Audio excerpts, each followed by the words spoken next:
Hi, everyone. Welcome back to the KYN podcast. Today is one of the days when we have yet another colleague who has been part of the KAICIID program to share with us their journey on peace building. Mridul is from India. And Mridul, I want to know give us your background and tell us more about your journey in the peace building space. Hi, Daniel. That's so amazing to connect with you. And I'm really, really loving your voice, this new avatar that you have. So I'm connecting from India. My name is Mridul. And I'm currently a co-founder of Youth for Peace International, which is a youth-led peace building organization based in India. And I'm also Asia coordinator, a regional coordinator in Asia for United Network of Young Peacebuilders. Overall, I have been working on youth peace building using multiple approaches like peace education, advocacy, networking, capacity development of individuals, organizations, religious leaders, UN agencies, and youth-led organizations as well. And along with these, I'm also a part of several youth advisory councils, like for United States Institute of Peace, KAICIID, Search for Common Ground. So overall, yeah, this is me representing a lot of young peace builders and talking with you today now. Amazing, amazing. We really want to understand this journey of peace building and why is it an important narrative for us to work on. We want to understand the community engagement involved in all this. And I hope your journey today will give us an overview on what we would expect in this space. So tell us the story of doing what you do. Tell us what inspired you to do what you do, where your background is, and what you did to get to where you are. Sure. So yeah, I I am a person actually who grew up in a small village in India, and then I was born in a small village, and then I grew up in another small village. I studied in my native language, Hindi, not in English, and then it was the first time when I actually decided for myself, when I actually access my agency to take certain decisions. That was in the graduation study. So when I joined a central university in the capital city of the country, Delhi, that's where I could decide, okay, how I want to utilize my time. So I started volunteering a lot for multiple causes without even thinking about certificate or benefits. But it's just that I really wanted to utilize my time, and I really felt a very satisfactory feeling in engaging all those different causes. So for all the 4 years of university, I kept engaged in all that voluntary work. It was kind of a hook, kind of a high that I found in the community work. So yeah, this has been my starting journey. And after that, 7 years of volunteering, 4 years in graduation, and then after 3 years, I thought, okay, how about we do something more about it? And that's where I realized a very much need of understanding peace building work and how young people can engage in it. But we didn't find a lot of avenues to do many things about it or even learn about these things. And that's why we co-founded Youth for Peace International. But when we started this organization, we realized that we are not the only young people who are trying to work on this, and we are neither the young people who are facing the kind of challenges that another young peace builder might be facing. So we started looking out these other organizations and how they are doing, and that's where we got to know about UNOY Peacebuilders, and I'll share more about it probably. And yeah, the story is that then I became Asia coordinator, and now I'm in front of you talking about the biggest passion of my life, which is youth peace building and youth peace and security agenda.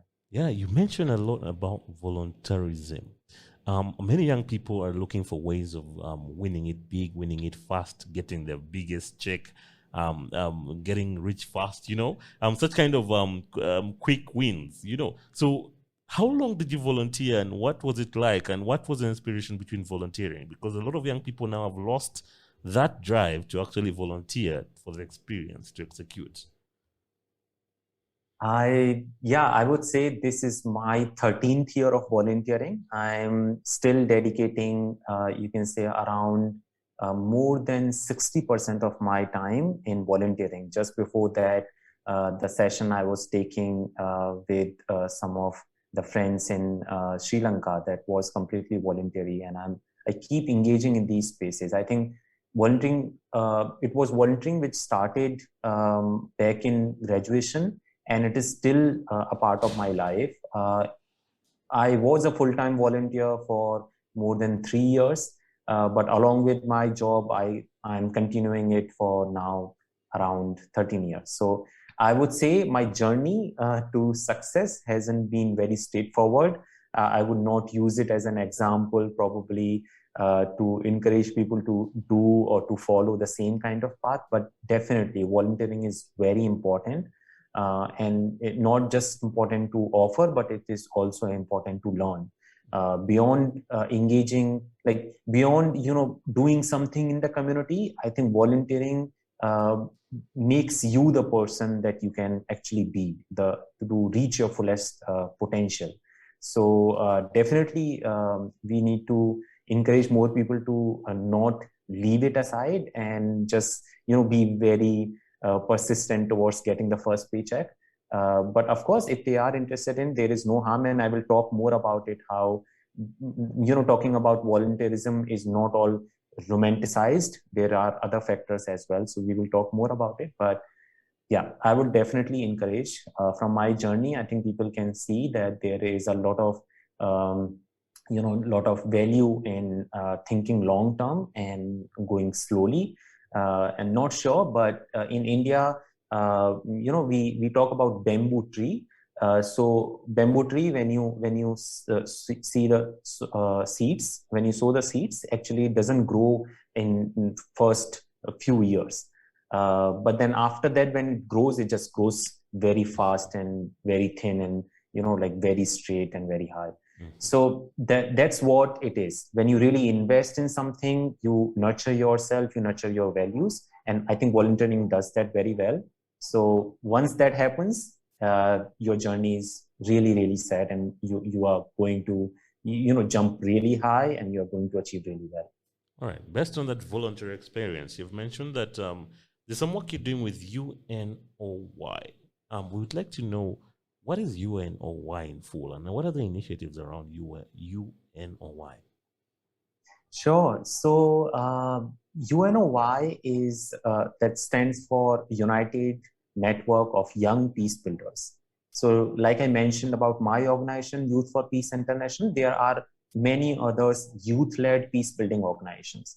When I say youth-led peace-building organization, these are the organizations which are led by young people, and they are doing peace-building work. So it can be any kind of peace building work: war reconciliation, interfaith, gender, peace education, any kind of peace building work. But all of them are kind of having same kind of challenges, barriers. They are facing similar kind of narratives when they approach for partnership. So how young people are seen, it's kind of similar, and that's why all of them are coming together under this umbrella of United Network of Young Peacebuilders. It's a network of around 120 plus organizations from 70 countries around the world. All of them are youth-led, doing peace-building work. But we are trying to work towards having a vision where young people can actually do more around peace building, around sustaining and building peace in the community. So how that narrative can be changed, how young people's engagement can be recognized and can be supported. And that is what we call also as Youth Peace and Security Agenda, YPS, Youth Peace and Security. So yeah, this is what UNOY is. All right. I've just heard you mention about the YPS agenda. Why don't you share with us more about that, and what is exactly the YPS agenda? Yeah, sure. So YPS agenda. So when we think about young people, so there is a popular narrative for young people. Young people are either considered as victim of violence, or they are considered as perpetrator of violence, somebody who is doing the violence. But whenever you will see someone from this lens, okay, somebody is victim, your instinct feeling will be that, okay, they need to be supported. Or whenever you feel, okay, somebody is perpetrator, somebody is doing the violence, then your instinct feeling will be that that person need to be stopped. So these are the major feelings for young people. So usual instinct from other non-youth actors, policymakers, decision makers is that young people either need to be supported or they need to be stopped. But there are many other young people like you, me, or many other people who are already part of KAICIID program, who are neither perpetrator nor the victim. And these are the majority of the world. These are the people who are trying to contribute to their communities really meaningfully. But then they don't get included because still the popular narrative is of victim and perpetrator. So if you will see someone from a beneficiary lens, like young people as a beneficiary, young people that need to be supported, what you will think about? You will think about, okay, you can provide education, you can provide health. If you will see, okay, these are the potential dividend, no, we say demographic dividend. So if you will see young people as demographic dividend, you will think of, okay, what we can do, we need to work on entrepreneurship, skills, employment, technology. But whenever you will see them as a perpetrator, you will consider them as a threat. So you will put hard-fisted security measures, but you will never include them in decision making. That is what all youth peace and security agenda is about. This is really, really problematic when you do not understand young people as a key contributor. So as a young peace builder, as a young person myself, I have seen so many young people are doing amazing work. And it is very evident that the young people actually can bring a lot of comparative advantage, which other stakeholder cannot bring. No, like NGOs, big NGOs or government organizations, they cannot go deeper into the community, villages and all that. They cannot go to my peers and talk to them as friendly as I can. So that's why young people bring that comparative advantage. But when you will think only from victimization or stigmatization lens, their work never gets recognized or supported. So that's why we feel that this narrative needs to be changed. And that's why we want to have a global consensus. And we had that global consensus around 2008 to 2011, 2015, around those 7 years, actually, more than 11,000 young people from 110 countries, they contributed through various advocacy mechanisms. And finally, in the United Nations Security Council, a resolution got passed. The resolution number is 2250, It's the first ever resolution which actually recognizes, which actually says that young people are key contributor to peace building, so that they need to be supported. And then, yeah, of course, we can talk about more in this detail, but this is all what about young people's agenda, youth peace and security agenda, that young people are the key contributor. They need to be recognized. They need to be supported as a peace builder in the community. Yes, and you mentioned a very critical point. You mentioned about young people having a seat on the table. Are young people invited to these global discussions? Are they part of the UNSCR 2250 that you just shared about? Whether you have to tell us what that is in for. But are young people actually called to dialogue and actually implement these kind of resolutions? Yes, definitely there is a lot of onus on young people themselves to own this youth peace and security agenda and its resolution, do more advocacy, do more coalition building, so that the priorities at the national level, at the local level can be identified, and then national plan can be devised, or more commitment can be brought together from different stakeholders like corporates or donors or UN agencies. But more than that, this UN resolution actually talks about how member countries, all these nations, are responsible to do something about this new narrative, this positive narrative for young peace builders. So it has given 5 specific pillars. These pillars are based on different needs that young people have when they are engaging and how that can be supported. So we talk about the participation pillar. So the first pillar, participation, says that young people so far haven't been included meaningfully in the decision-making spaces, be it the parliament, I think currently, let's say, if you talk about India, less than 2% parliamentarians currently are under the age of 35. Less than 2%. That's stark. Like ridiculous. I can give you a number. Out of 543 member of parliaments that we have in the country, I think less than 6 or 7 or 8 people are less than the age of 30. Mridul, you need to go there next year. The next election, we expect you there. Yeah, but we need to talk about it. Of course, there are many young people who want to stand in the elections. But the same, we go into the narrative. What is the narrative? Young people will be seen as, okay, yeah, you are standing in election because you really want to gain politically, you want to build your profile, you want to earn money. You will not be seen as a trusted contributor to peace building, to the development.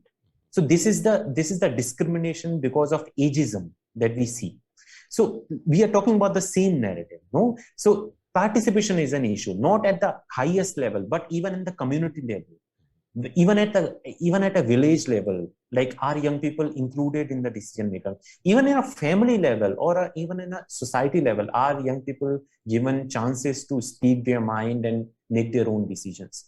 So similarly, young peace builders are also not included. So we need to do something about it. Second is protection. When young people are engaging in these spaces, there are a lot of chances when their own lives, different kind of safety issues that they face, no, like from the government, from the political party, from the rebellion groups, from the friends and colleague itself. If you are, let's say, if you are not talking about the majoritarian idea, then your friend and family members themselves might abuse you publicly or on Facebook or social media platforms. So this is the kind of threat. So young people need to be protected.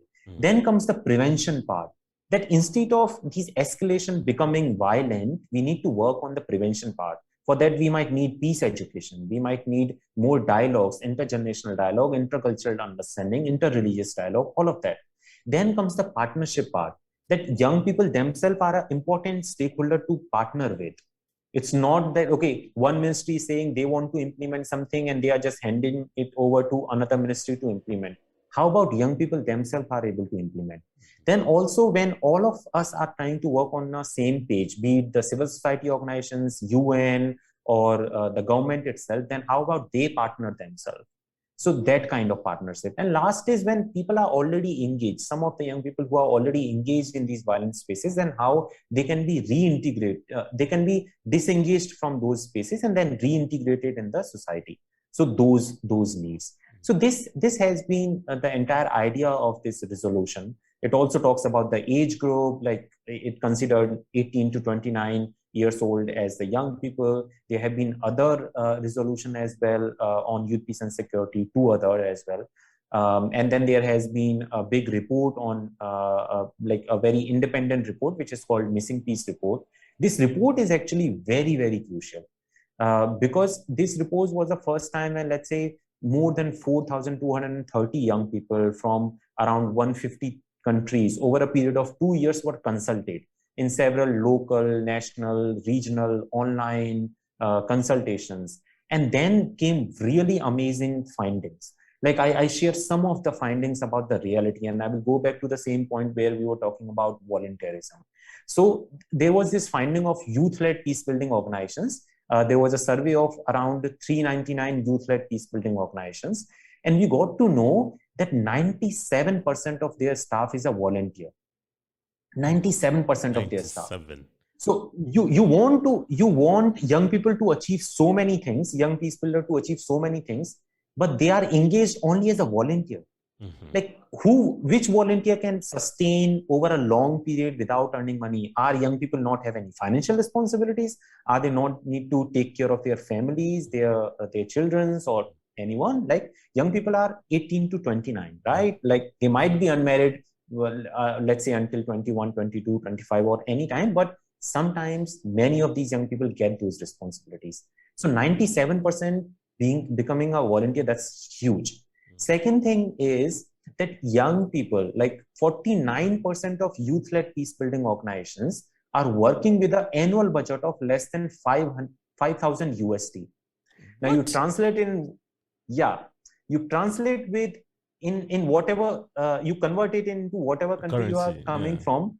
5,000 USD That's is so not little. even an amount by which you can even employ one single person, No, beginner level person, for a year. for non-EU, for 5,000 non-EU USD. Yeah. activities, that cannot get the work Yeah. done. And then you need to do activities also. You need Yeah. to bring people, you need to pay for expenses, and you need to have a Zoom account, have a website. You need to hire someone to do all those website making and all those things. So see, this is the reality. That's why. And this funding has been big issue. And why? Because it's a vicious cycle, like young people trying to do something, but they are not, but their work is not in the limelight. That's why people feel that they are not doing much. That's why they are not funding young people. And because they are not funding young people, their work is again not in limelight. And then again, you don't see them doing much. And then again, you do not fund them. So this cycle need to be changed somehow. Stakeholders need to improve their mindset. They need to engage in any of point of this cycle so that this cycle can be changed. Otherwise, this will just keep going on. Generation have faced it. If I will not engage, more of my generation, more of the young people, my juniors, they will also face the same. So why the YPS agenda?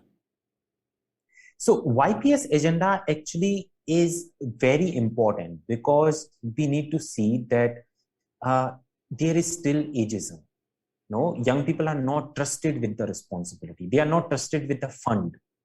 So if this narrative is not changing, what I have faced, or what let's say, some of the people who were advocating in 2010, 11, 12, if what they have faced, if I will not engage, next generation of youth will also face. So it is not for Mridul, it is not for Daniel. It is for whoever becomes a young person, whoever comes into this category of 18 to 30 years, kind of like some roundabout of it, but whoever comes under this category, they are going to face the same mistrust. They are going to face the same discrimination. Whenever they will want to engage in the community, they will be looked from this suspicious lens. They will be considered that they are doing this peace building work or community work just because they want to improve their CVs, and then they want to go for a big win some scholarship and go to some big university. So this is the lens. We need to change that lens. And that is why youth peace and security agenda is very much important. Now, let's say, even if there is participation, I say, okay, some people are still engaging. People like me, I'm still engaging, I'm still finding my own ways to do something. But then the problem is there is selective participation. People who can speak English, only they will get to engage. People who can use social media, only they will get to engage. Yeah, people like whatever the people who cannot speak English. I was a person who learned English, but otherwise I learned, like I studied in my native language. So whenever there are these things, government include in the decision making only the people who they can manipulate sometimes. So they do that kind of window dressing for young people. That's why this is even important that we really work on the principles of youth peace and security agenda. Yeah. But this is also our responsibility. So we need to do something about it, and we can talk more if you are interested. Definitely, the young people want to know how to get involved in the peace building, global peace building initiatives. So how best can we actually contribute towards YPS? Is there any form of responsibility the young people can take up to continue doing the kind of work you're doing?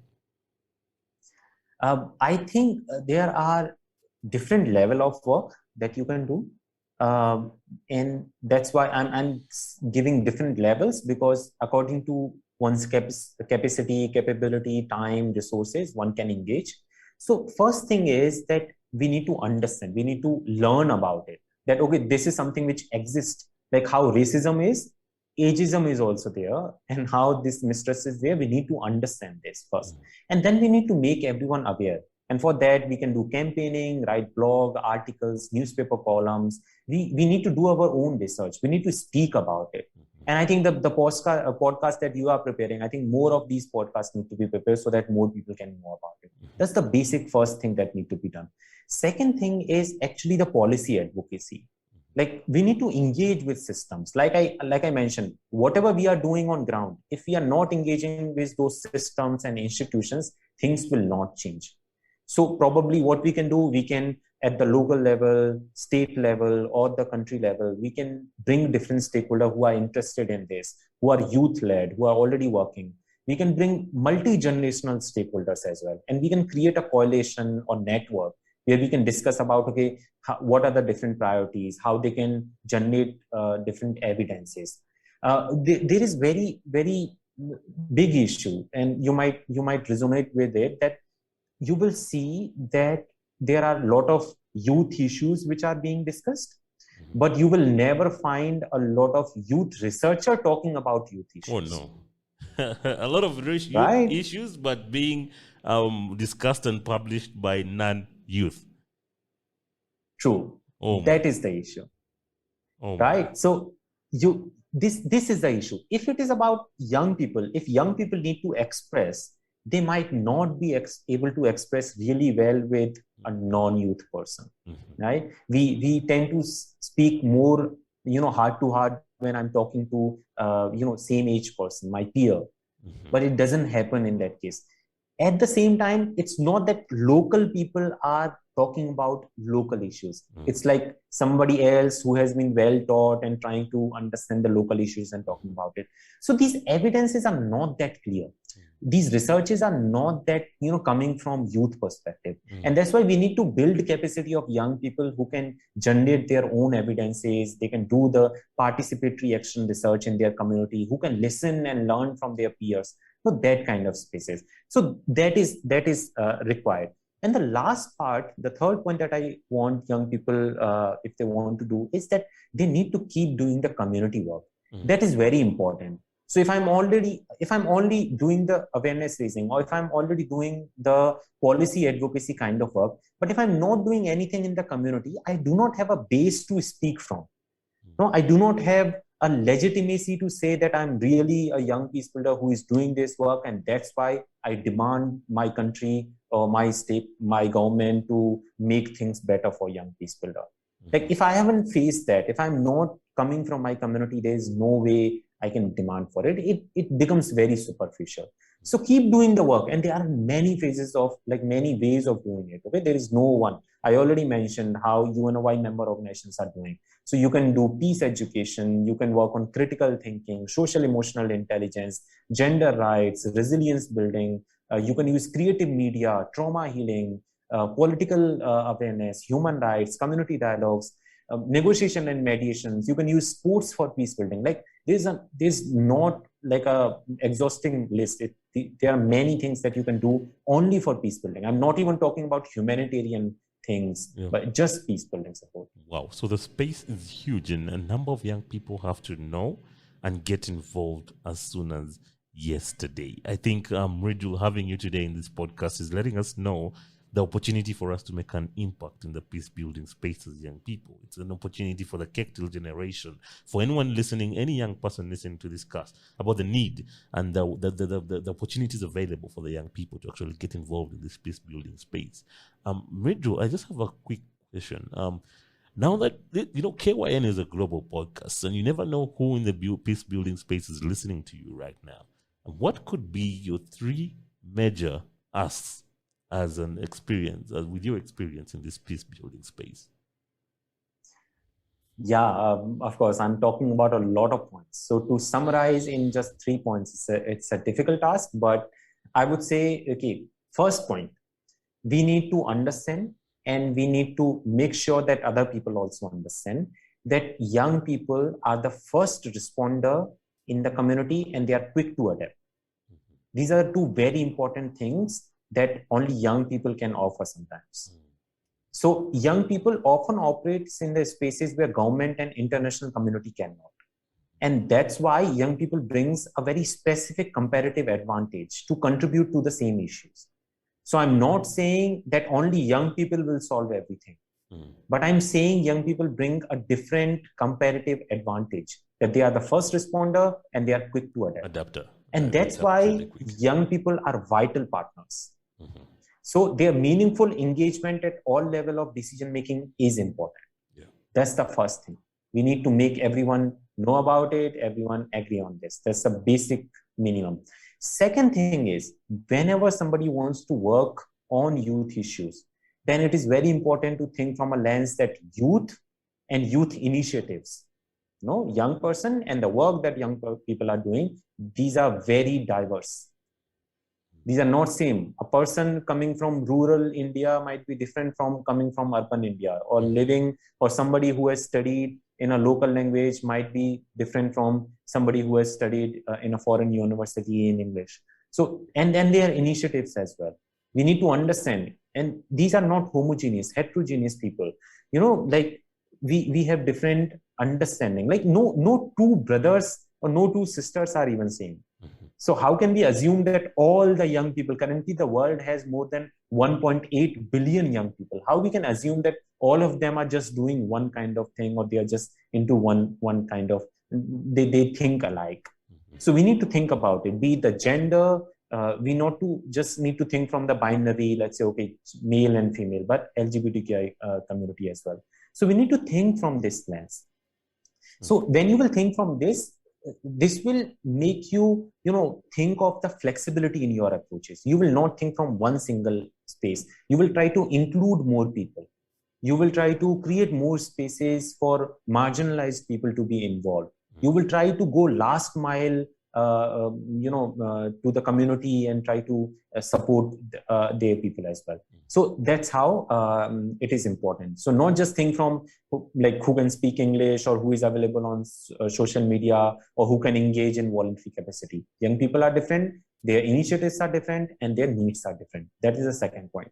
Third point is that young people should not be seen from just one lens, which is that young people are creative or they are innovative. Of course we are, but that's not sufficient to see it.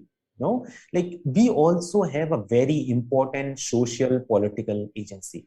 Yeah, and that is ignored when you only think, okay, we can do probably a really good campaign, or we can design a really good poster. No, we are more than that.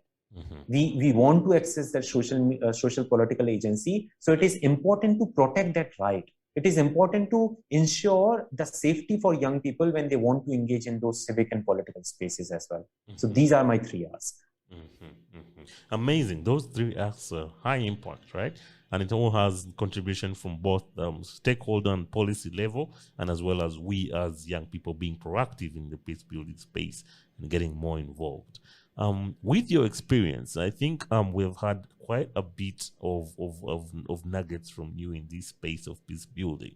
Are there any tips and techniques that you would like to share with us? Sure. So the first tip that I will say is that there is no shortcut. There is actually no shortcut. So let's just remove that part from our life, that, okay, there is a shortcut to peace building. Communities are very complex. These systems are very complex. It's not a very straightforward way that, okay, you will feed someone and this person will no longer be hungry. So it's not that straightforward. Communities are very, very complex. So let's not think from shortcuts. It can create more harm than doing some good. And second point is, I haven't figured it out. Like there are many things probably. I might know only part of it. So people need to do their own study. They need to understand their own communities. They need to talk the elders in the community. They need to understand what are their indigenous practices. And then they need to use all of these knowledge that they have gained. These are the first 2 things. But then beyond, I feel that there is a ask, which ask is that, okay, I'm a person, I can do certain things. Then probably I can form an organization. Again, I can do certain things. I will have certain effort, certain reach, and certain impact, but there is a limit to all of that. So we need to think beyond it. We need to think that, okay, there is partnership, there is network that we build. We need to think for similar vision or collective mission. Because all of this collective voice actually matters whenever we want to achieve these big goals.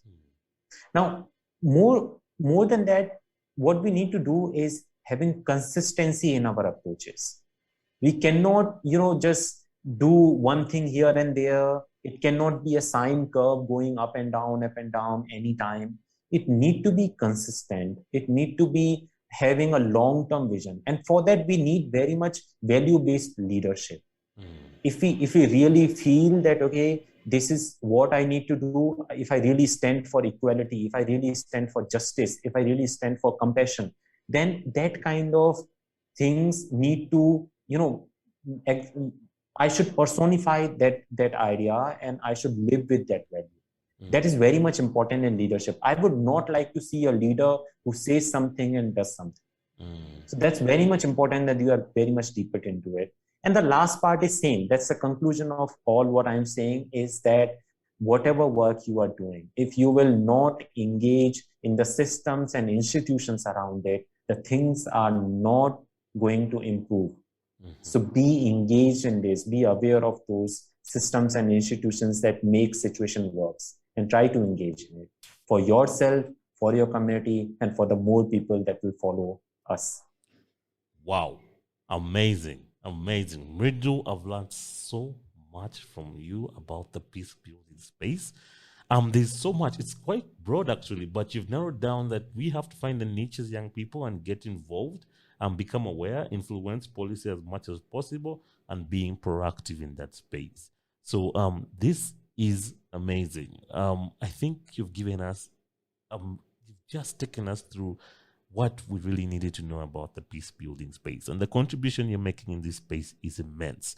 We'd like to thank you for joining us in this podcast today. Mridul from India. Your name is quite something. You have to tell us about that. Sure. So my name is Mridul. It comes from Indian language Sanskrit. And actually it means sweet and soft. But when people want to say it, it becomes very difficult. Like my friends have told me, this is the most random alphabets put together. Oh, wow. So apologies for such a random name, difficult name. Yeah. But yeah, this is me with you, Mridul. Mridul for KYN podcast, part of the Cocktail Generation, and doing amazing work in the peace building space. Leave us some positive reviews today, and we're glad to have Mridul today.